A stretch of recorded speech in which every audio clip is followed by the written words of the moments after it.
হত্যা মামলায় পলককে 4 দিনের রিমান্ডে নিয়ে জিজ্ঞাসাবাদের অনুমতি পেয়েছে পুলিশ।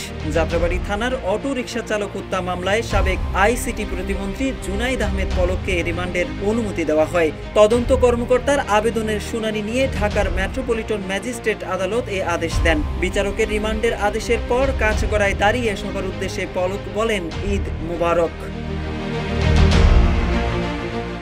এর আগে সকালে কড়া নিরাপত্তায় পলককে আদালতে হাজির করা হয়। শুনানিতে রাষ্ট্রপক্ষে ঢাকা মহানগর public prosecutor PP Omar Faruk Faruki remand মঞ্জুরের পক্ষে শুনানি করেন। পাবলিক প্রসিকিউটর বলেন, এই আসামি ফ্যাসিস্ট হাসিনার অন্যতম সহযোগী, বৈষম্য বিরোধী ছাত্র আন্দোলনের সময় হত্যাকাণ্ডের সঙ্গে জড়িত। তার 7 দিনের রিমান্ড চেয়ে আবেদন করা হয়েছে।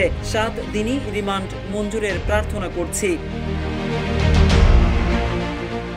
এদিকে পলকের আইনজীবী রিমান্ড বাতিল চেয়ে জামিন আবেদন করেন। শুনানি নিয়ে বিচারক পলককে 4 দিনের জন্য পুলিশ হেফাজতে পাঠানোর আদেশ দেন। এরপর সবাইকে ঈদ মোবারক জানানোর পর পুলিশি পাহারায় পলককে আদালত থেকে হাজতখানায় নিয়ে যাওয়া হয়। তখন তিনি নিশ্চুপ ছিলেন। রিমান্ড শুনানি শেষে পলকের ঈদ মোবারক জানানোর ব্যাপারে তার আইনজীবী জানান, পলক ভাই সবাইকে ঈদের শুভেচ্ছা জানিয়েছেন।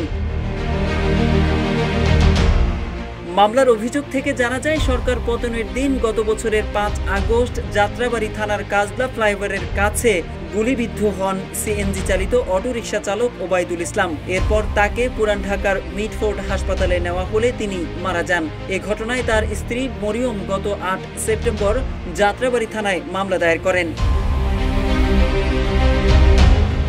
উল্লেখ্য, গত 14 আগস্ট রাতে রাজধানীর খিলক্ষেত থানাধীন নিকুঞ্জ আবাসিক এলাকা থেকে আত্মগোপনে থাকা অবস্থায় জুনায়েদ আহমেদ পলককে গ্রেফতার করে ডিবি পুলিশ। এরপর থেকে বিভিন্ন মামলায় তাকে গ্রেফতার দেখিয়ে দফায় দফায় রিমান্ডে নেওয়া হয়।